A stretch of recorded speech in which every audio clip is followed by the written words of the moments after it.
and gals and all my non-binary friends, welcome back to Hash It Out. It has been a minute. It has been a minute.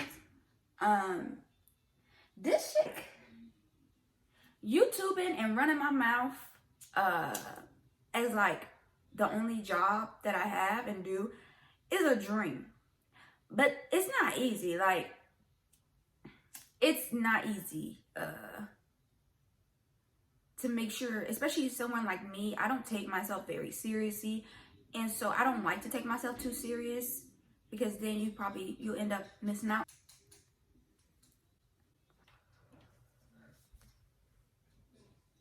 And so that ends up meaning that I'm not on a really great sleeping schedule. I'm not really being I'm not making sure I'm researching everything that I want to talk about before a certain amount of time. It's just all these things that I have to get better at, like being my own boss. I have to get better at actually doing the boss part.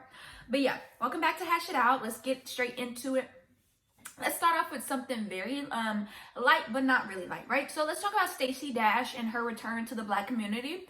I think it's very interesting how, okay, so she does come back and she's like, guys, I've seen the error of my ways. Like, oh my God, white supremacy is bad.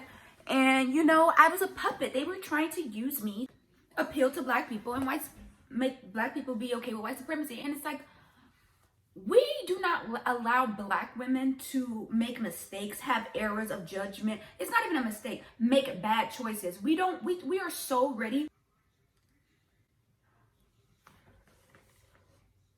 as a society to throw Black women away in general, but Black women, oh my God.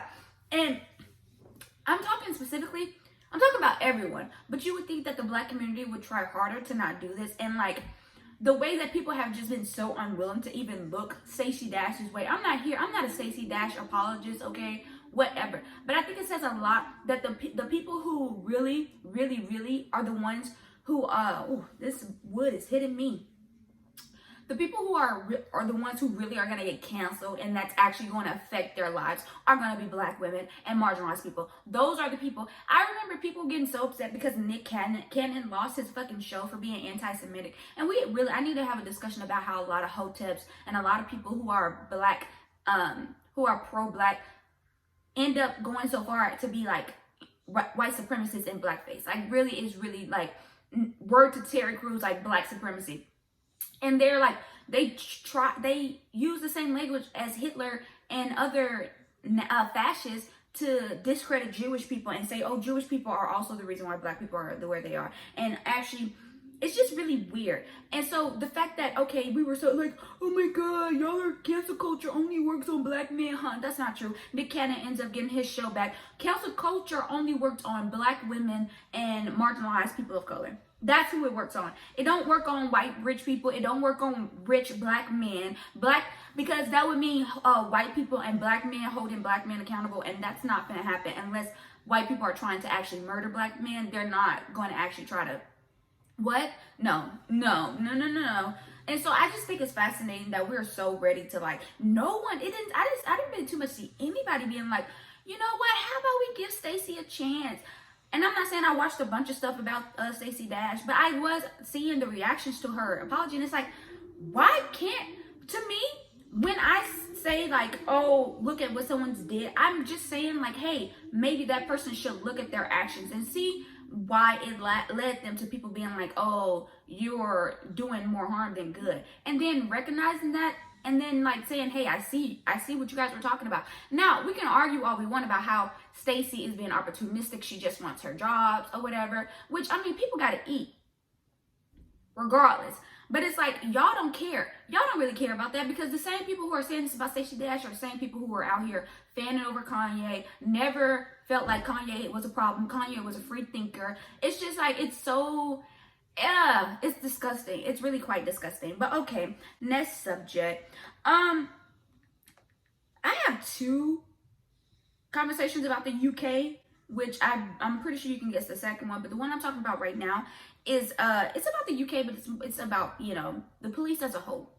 So Sarah Everard, I hope I pronounced her name right, was kidnapped, and then later her body was confirmed to be found. And then a police officer turns out was the one who allegedly killed this woman and kidnapped her. Ain't no telling what he did to her when he kidnapped her or whatever.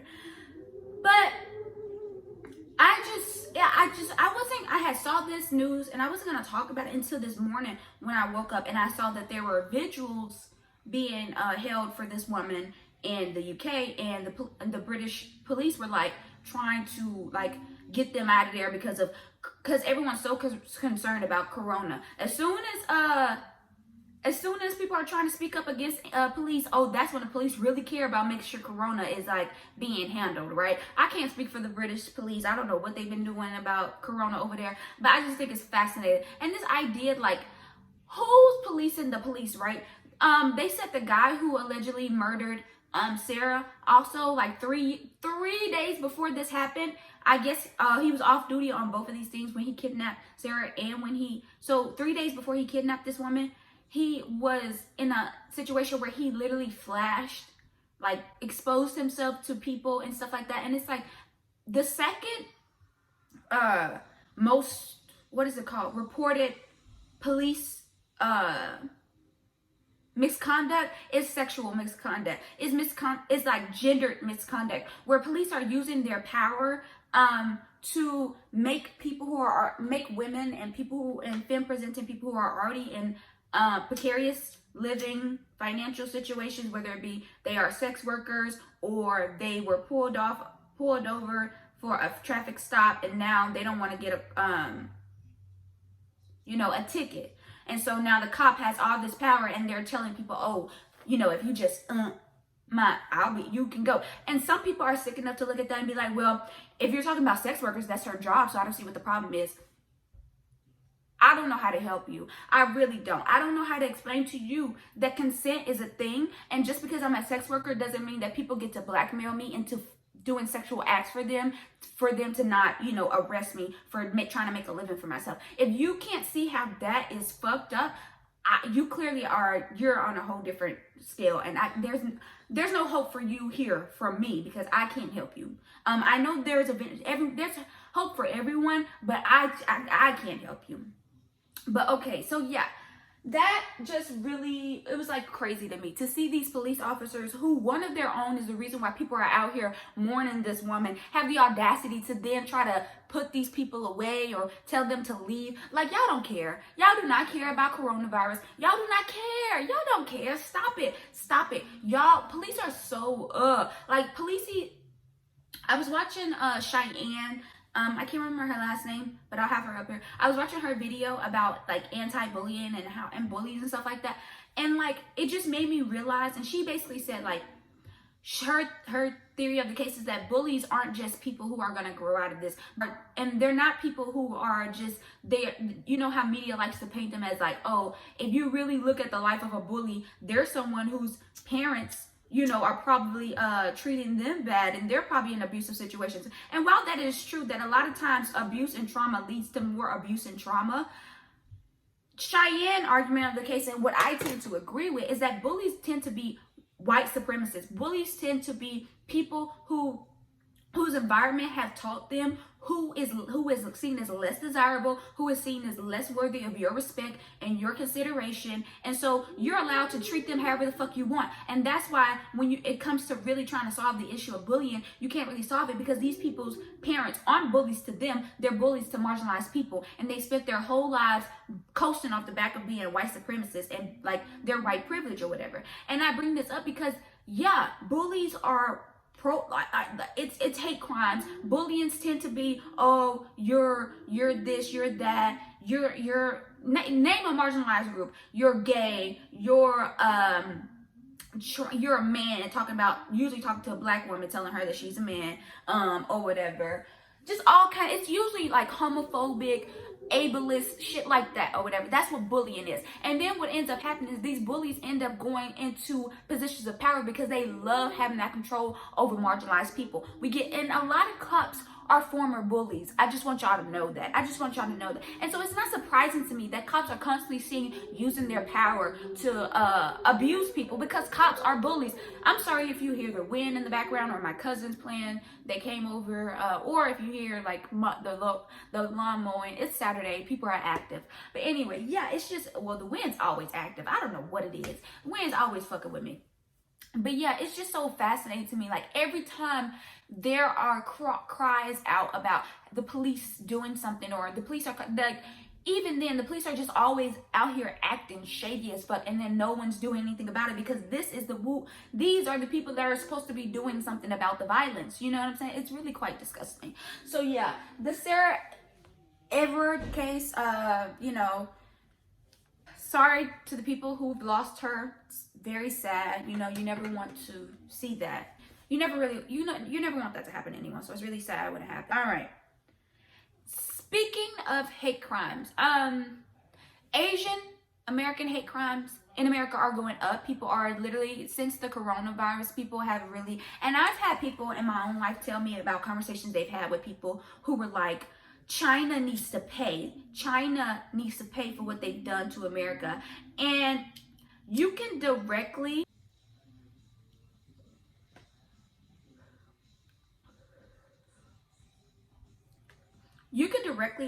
link this uptick in Asian American hate crimes to the coronavirus, and to the fact that at the time we had a leader who was out here calling it the China virus, and how even at the beginning of the coronavirus, there were these racially tinged, is what the people will call it. I call it racist.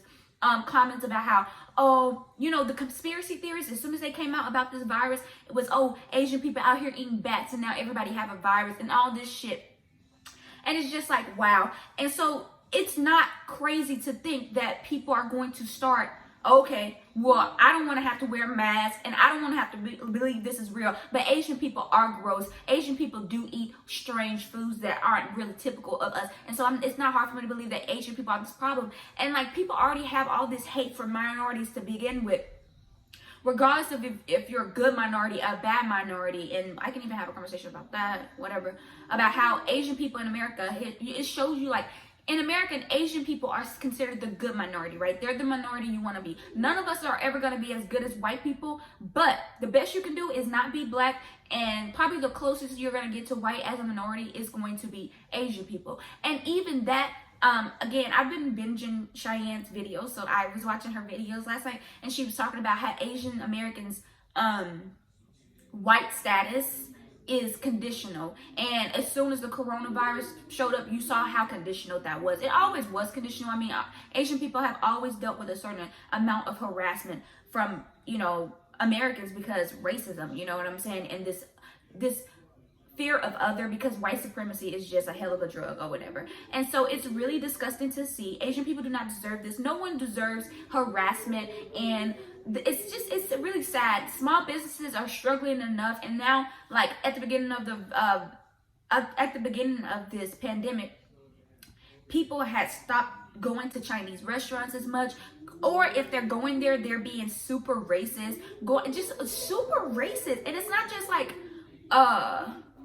it's not just, what's the word? It's not just verbal altercations, it's physical altercations. People are being sent to the hospital on, like, support machines because of, you know, hate crimes in America. And the thing is, they're saying that it's underreported because Asian Americans are noticing that they report this shit and nothing gets done about it. So then the people in the Asian community see that, and they're less likely to report. It's really, it's just this vicious cycle, and it's disheartening. No one deserves that. So yeah, it's just like this whole thing of like,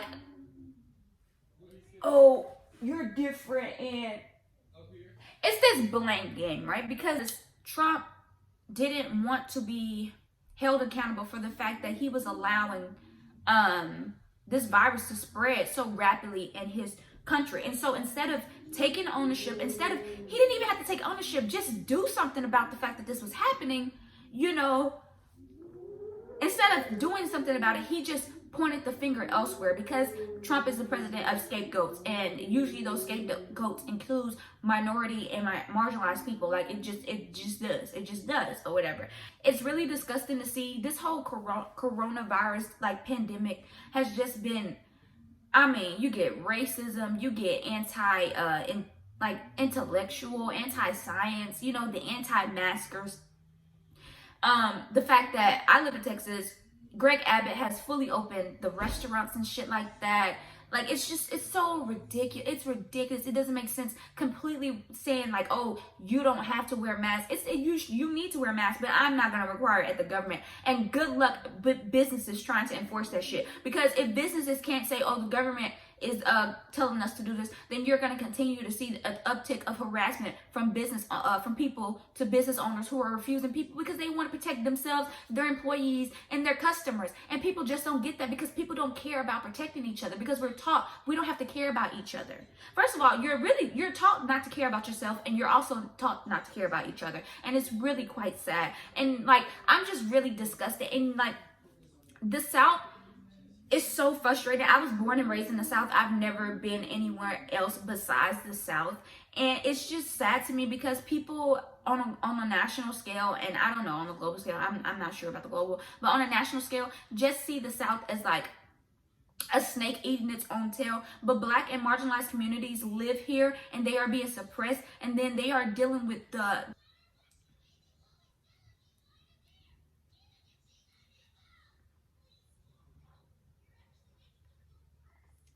they are taking the brunt of the bad decisions that are being made at a local, state, and federal level. Like, it's really sickening to me. It's really sad. I mean, it's frustrating. It's so frustrating, the fact that people are like, well, Texas deserves it, Alabama deserves it, Mississippi deserves it, because they keep voting for these people. And it's like, people aren't actively voting for these people. People are suppressing people. People are convincing people from the time that they are children to when they're grown adults to when they have kids, and when their kids have kids, that their votes don't matter, that they can go to the polls as much as they want, but nothing's gonna change. And then are surprised when the people who are convincing these people go out and make laws and do things that directly affect these people in negative ways. You know, and it's just this whole corona, like the pandemic as a whole, it just showed you how selfish Americans are, how selfish and inconsiderate and entitled Americans are. When you look at that Uber anti-masker situation with the woman and her friends, who it's just it's so much there, right? Because like, how dare you? We're talking about these gig jobs, right? Because Uber is a gig job. They want their employees to be seen as independent contractors, so they don't have to pay them fair wages, and they sure as hell don't have to give them benefits like healthcare and child care and all this shit. And how even the leasing system, when it comes to their cars, are a scam to their drivers. People who are already put in such terrible predicaments in their jobs, are then their health, their actual health, which was already up for, which was already probably being affected, because I mean, when you are financially in streets, that deteriorates your mental health. It can cause bad physical health too, because I mean, we could talk about food deserts and how people aren't, all this shit, right? So people are already living in precarious situations where they're doing these jobs they don't want to do, but they're doing it to make ends meet. And then they're dealing with irate people who are entitled and see it as, oh, if you're working for me, if you're my chauffeur, then I get to get inside your car and do whatever I want to. And it doesn't matter how that affects you, your family, and the people you love and care about, or them themselves. Like, it's all really quite disgusting, and it's all just American capitalism, imperialism, and all that shit. And just this idea of, you need to get it how you live, take care of yourselves. People are always trying to infringe on your rights. Everything is about you and your convenience. And it's just like, okay, everything's about you and your convenience, until marginalized people say, hey, can you stop stepping on your necks? And then everybody's like, oh, everybody's too sensitive. Everyone's too sensitive. Nigga, I would like to live. I would like to make it home to my family and not be the reason why they got sick because some ridiculous, insensitive, inconsiderate person got in my car and coughed on me. Like, think about this. Even in a if this was, even if coronavirus wasn't a real thing, I mean, even if coronavirus had never happened, even if this pandemic had never happened, even if mask was never a whole mandate, it was never acceptable to cough on someone. And now people just feel like they can do it because, oh, everyone has this fictional disease in their head. It just don't make sense. None of it makes sense. And it's all just so disgusting to see. It's all just very disgusting to see. It's all very disgusting to see. This entitlement that Americans have and people in general have of people who they see themselves as above. Oh, speaking of entitlement, let's talk about our last and final topic of the week, which I don't know if I'm going to edit that video and post it before this video or after, but I already made a video specifically about the Harry and Meghan Markle interview and that whole situation. But I wanted to still talk about that in this video because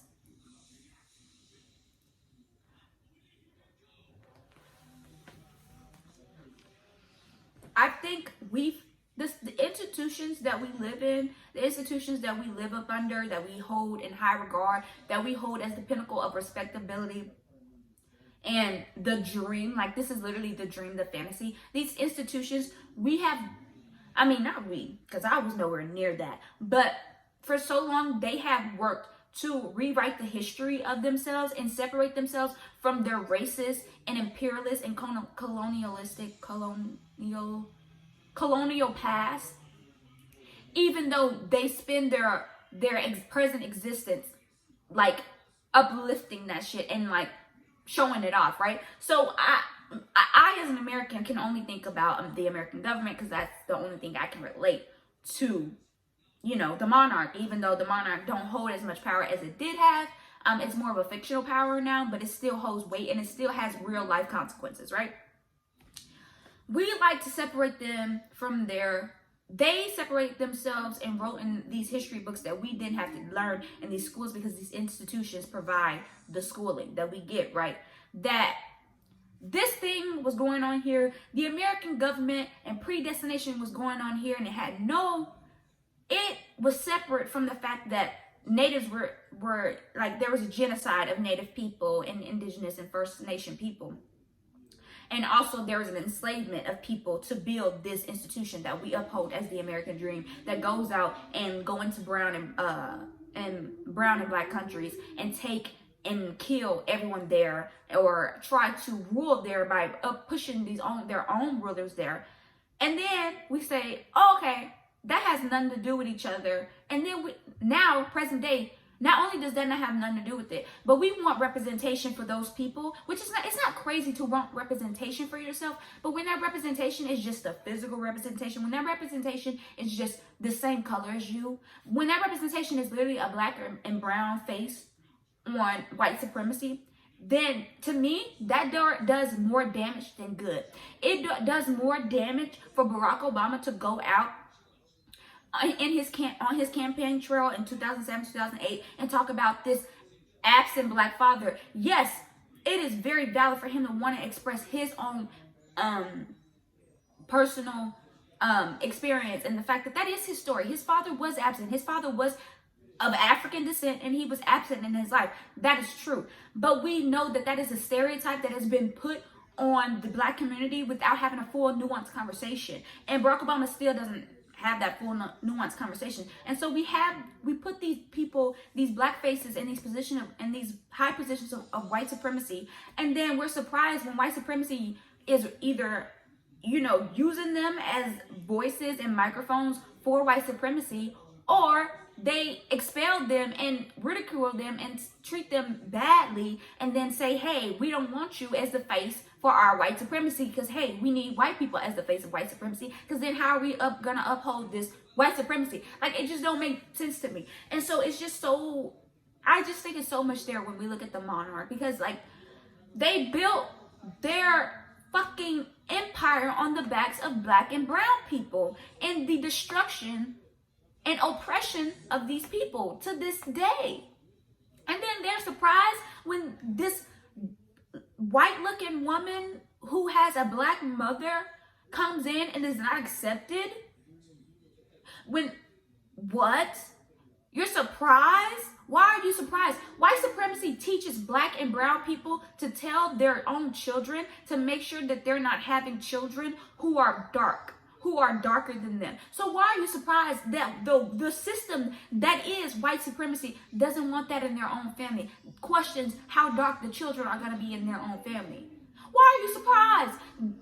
White supremacy has black people saying, don't, make sure you don't get with another black person who has nappy hair because you don't want your children to have nappy hair. Make sure you don't get with a black person that's too dark because you don't want your children to have dark skin. White supremacy have black people and people of color. I mean, when you look at Indian people, Asian people, all these people, because anti-blackness, white supremacy depends on anti-blackness. You need that polarity that Megan was talking about, that polarity of if someone's up, someone has to be down. If white supremacy is up, then black people have to be down. Then darker skin tone people have to be down. And the closer you can get to white, the better you are. But yet and still, you're probably not going to be the right white. You know what I'm saying? These white people are out here marrying their cousin. The queen is married to her cousin. They are trying to keep a certain type of white in their bloodline representing this institution they call the monarchy. And you're surprised? And you're surprised that they were mean to the half-black girl? We have to be better at connecting these dots. We have to be better at connecting these dots. It just don't make sense. And the thing is, I keep saying white supremacy, and to me, it sounds so abstract. I feel like that's going to come off as so abstract. But these institutions, when it comes to the British monarchy, when it comes to the American government and the building of the American empire, was literally used on the free labor of black and brown people. And it sustained itself off the fear of white people to the difference of black and brown people. And so it's not surprising that to continue to uphold these things, to continue to have these systems running the way that they do in modern times, they are not as accepting as we would like them to be to black people or brown people for that matter, because Megan continuously called herself a woman of color in that interview. So that's a whole nother situation for a whole nother day. You know what I'm saying? Like, it's just all these things that it's just like, why are we surprised?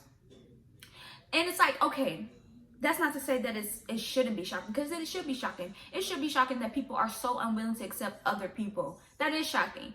But let's get over that shock and deal with the reality that we are living in. The reality of the fact that we are living in countries and we are living in this world that was built on the backs of black and brown people and the genocide of black and brown people. And then are surprised when these institutions sustain themselves by continuing to be unwelcoming to black and brown people. Because they've done nothing to reconcile with the fact that they built their whole empires off of the oppression of black and brown people. And then they try to rewrite that history. It was like, oh, back in the 60s for America, back in the 60s, oh, we fixed that black and brown problem. Like, we don't actually have a problem with black people. Oh, in the UK, the cities are way more desegregated than some cities in the United States. So we fixed the black and brown problem. Making people coexist and live with their bullies without actually doing the work of fixing the things that cause the bullying and the harassment and the violence against those people in the first place just leaves those people more vulnerable to violence. So yeah, that's where I want to leave today to this episode of Hash It Out. This is actually the shortest Hash It Out I've done, which yay for me. I didn't have that many topics, but girl, I can run my mouth, so I wouldn't be surprised if this whole was going to be an hour. These systems that we live in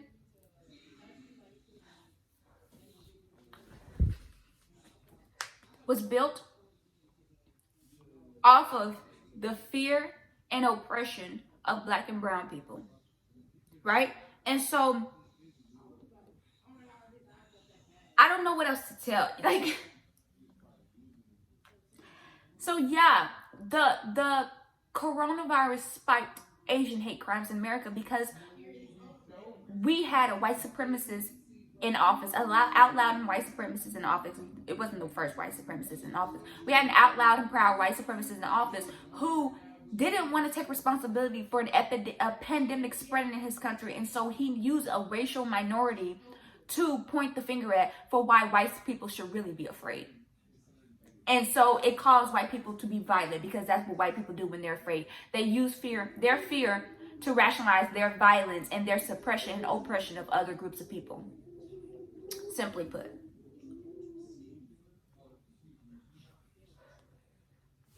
That's why you get the stories of Meghan Markle making Kate cry, when really the truth was Kate made Meghan Markle cry. It started to sound like that's the story of white supremacy. They do stuff that makes people, black and brown people, feel bad, and then they rewrite the history and tell the story, and are the ones who get to, are the ones in cahoots with the people who are telling the story. And the people who are telling the story are like, yeah, actually, the black girl, the half black girl, made the pretty white lady cry, when really the pretty white lady made the half black girl cry at her wedding. I mean, for about some fucking flower girl dresses. Girl, sit down. Sit down. And it's nice that Kate apologized, like Megan said. But it's important that that we understand that those dynamics happen. And the reason why they happen is because we're dealing with racist ass institutions that haven't reconciled with the fact that they are literally painting black and brown people as villains in the stories.